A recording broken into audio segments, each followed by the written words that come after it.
How's it going, everybody? This is Dominic Minchella. I am the Kansas City Chiefs beat writer on SI and the host of the Kansas City Chiefs Insider Podcast. Thank you guys so much for stopping in today. As we get closer and closer to the 2025 campaign, there's some notches along the way that the Chiefs still got to cover. They got mandatory mini camp coming up in less than a week. Mandatory mini camp, then training camp down the line sometime in July.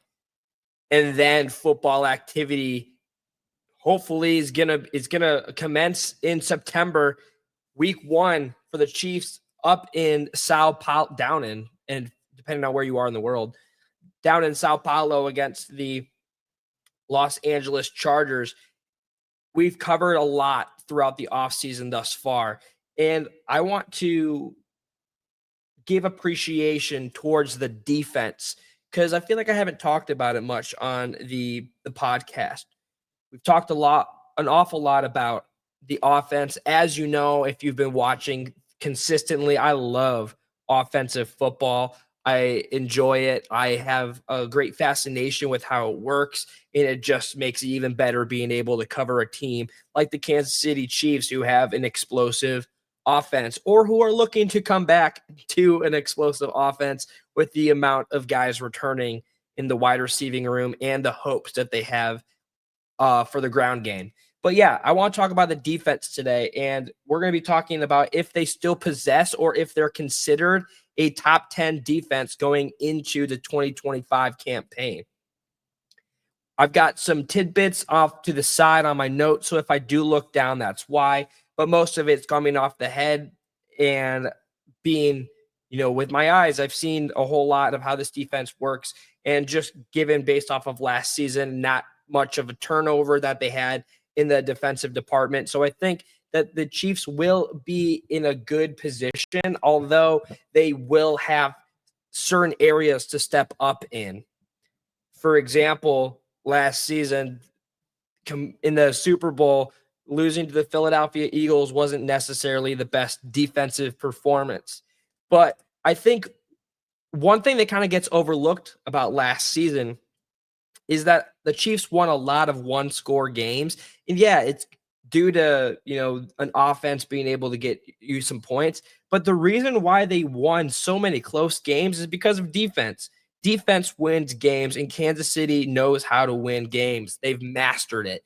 They've done so well since the turn of the decade of just dropping noticeable players on the defensive line and even in the backfield. It's hard to go up against a Chiefs defense. With a defensive coordinator in Steve Spagnuolo leading the charge, it's hard to not say that the Chiefs going into the 2025 season are not a top 10 defense, at least on paper. As we know, we've seen there's been teams on paper that look like they are the cream of the crop. They're the best that they have ever had. And sometimes they just fall apart. That's just the way the game works. It's a humbling game. So yeah, let's get into it. Compared to last season, let's talk about that first. Last season, they ranked 9th in the NFL in average yards allowed with 320.6. They were ranked in the top 10. Ranking within the top 10 in holding offenses to a minimalistic, net yards is a perfect way to give yourself a case of being a top 10 defense. Like I said, they did not lose a whole lot on the defense, and they added more pieces to it through the NFL draft. We'll get into that. Also from last year, they ranked 8th in average rushing yards allowed, allowing 101.8, which is good. They stopped the ground game. Some teams, that's crucial, especially if they're third and short, third and inches. They want to get there. The Chiefs have been able to put on that pressure and stop that run game. That's crucial, especially within this division that loves to run. They just got the Las Vegas Raiders just got one of the best running backs possibly of the generation, depending on how it all pans out, in Ashton Jeanty. So that's going to be a topic or an area that they have to withhold. And they ranked 4th in average points allowed per game, averaging less than 20 points last season. in my mind, if they're able to do those again, all three of those categories, need I remind you, were within the top 10. It's hard to not rank them as a top 10 overall defense. They've got the likes of Chris Jones. They just added Omar Norman Lott. You got a youngster in Ashton Gelati learning from George Karlaftis, another piece. You got a youngster in Jaden Hicks developing, Brian Cook, Trent McDuffie, Drew Tranquil. There is a slew of players that I've listed off just off the top of the dome that add so much to this defense. So let's break down into why they still possess certain players that will elevate them going into the new season, on why they will be or hope to have a top 10 defense. Starting with Chris Jones. Chris Jones last season as a PFF overall grade had an 89.7. And I don't know if you're familiar with PFF grading scales, but anything above a 90 or close to, like in the 80s and above in my book, is really, really good. Chris Jones was masterful last season. He's arguably one of the best defensive linemen in the National Football League. And I'm excited to see him do more defense in the new season. His overall PFF grade, like I said, an 89.7. He ranked third out of the 219 that qualified. Third out of 219 that qualified. I'll let that sink in. And he was also the best against the pass rush in his at his position, earning an overall grade of a 91. Him being on the line is going to be a big piece, once again, keeping him around. But let's also pivot to some of the, one guy that I think kind of gets overlooked, and that's Leo Chenal. Last season, he had a PFF grade for a linebacker of 83.6, and he ranked 11th in that category in the overall grade.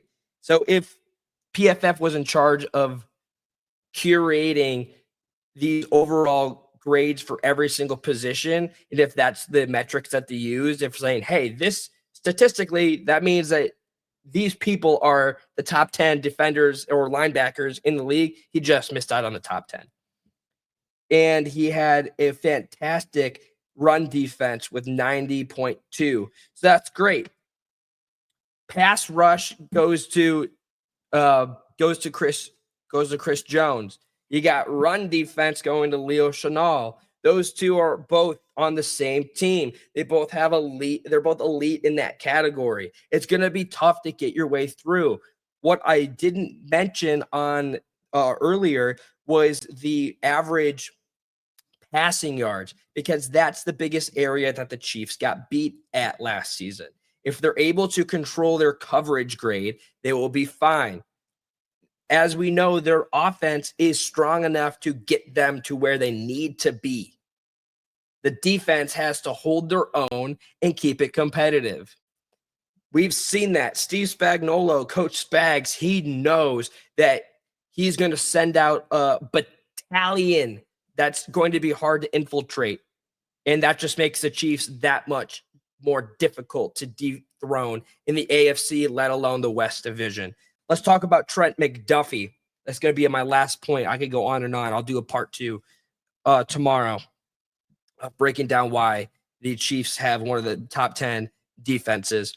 Trent McDuffie, not only is he getting exercised a fifth-year player option the following season after this year, which keeps him around for an extra season, Chiefs Kingdom. That's really, really good.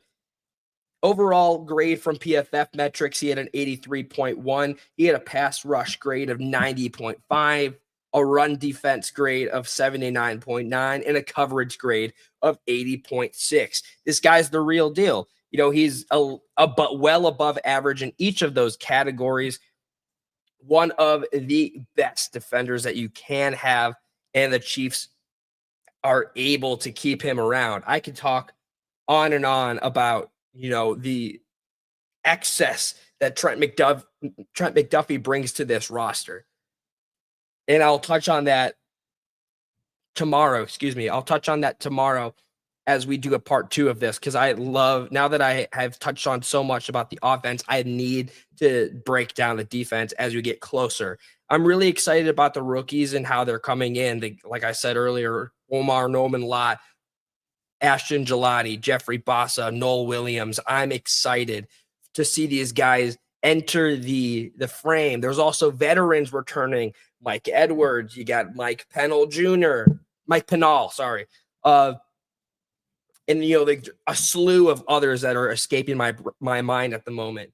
But that being said, come on back tomorrow as we talk about the excess reasons as to why the Chiefs are a top 10 defense going into the new campaign. As you can see on the ticker down below, you can follow me over on X at Dom Minchella. I post and repost every single day. Would love to have some conversation with you guys over there, as well as you can follow us at KC Chiefs on SI, where we post every single story.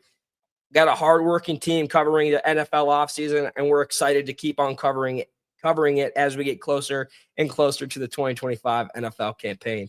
As always, Chiefs Kingdom, be kind to one another, and I'll see you tomorrow.